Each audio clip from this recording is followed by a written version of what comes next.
Je me nomme Son Altesse Évariste Bekanga Bokouta Botiti. Je suis le secrétaire général de cette corporation qui a été créée depuis 1959, dont Sa Majesté le Roi, le sénateur Mamou Nongo, est président national. Et moi, je suis là comme secrétaire général, remplaçant de ce que vous connaissez, l'ancien secrétaire général de FIMA. Je suis son successeur.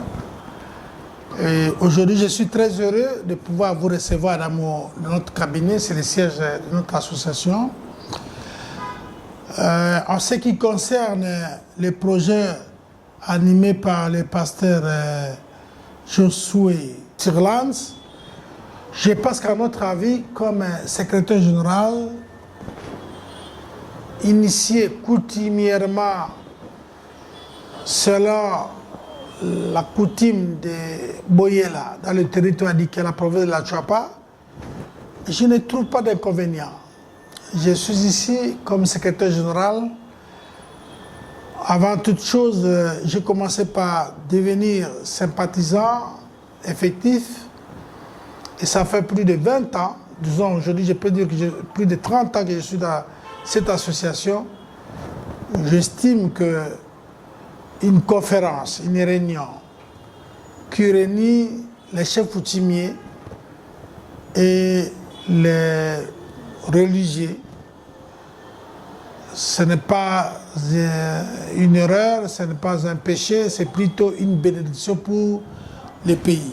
Vous savez, ce que je peux dire au président de la République, qui est lui-même, selon nos statuts, président membre d'honneur, en tant que président de la République, chef, le premier autorité coutumière de la République, parce que, comme vous le savez, quand on est élu président de la République, la première des choses, il faut vous rendre compte que vous êtes coordonnateur de toutes les entités coutumières de la République. Ceux qui forment la nation, vous êtes au sommet et les chefs coutumiers à la base. Et lorsqu'il s'agit d'une réunion qui réunit les pasteurs, les religieux et les chefs coutumiers, je pense qu'il n'y a pas d'inconvénient que les chefs de l'État puissent sponsoriser, puissent s'impliquer pour qu'il y ait effectivement une harmonie au sein de la vie spirituelle de la République démocratique du Congo. Autant à l'époque des églises traditionnelles qu'aujourd'hui, qu'à l'époque aujourd'hui des églises de réveil où la coutume est diabolisée, alors qu'en réalité, la coutume vient de Dieu. Et si la religion réellement vient de Dieu, je ne vois pas l'inconvénient d'établir une bonne collaboration, une franche solidarité entre celui qui parle au nom de Dieu et celui qui parle au nom des ancêtres. Nous disons, ce serait une bonne chance de voir pour la première fois les chefs coutumiers de la République démocratique du Congo élargis à ces d'autres provinces, disons d'autres contrées ou continents, s'associer avec les religieux congolais comme des étrangers pour parler de la paix. Parce que sans la paix, on n'est pas chef. On est chef parce qu'il y a la paix, parce qu'il y a la population.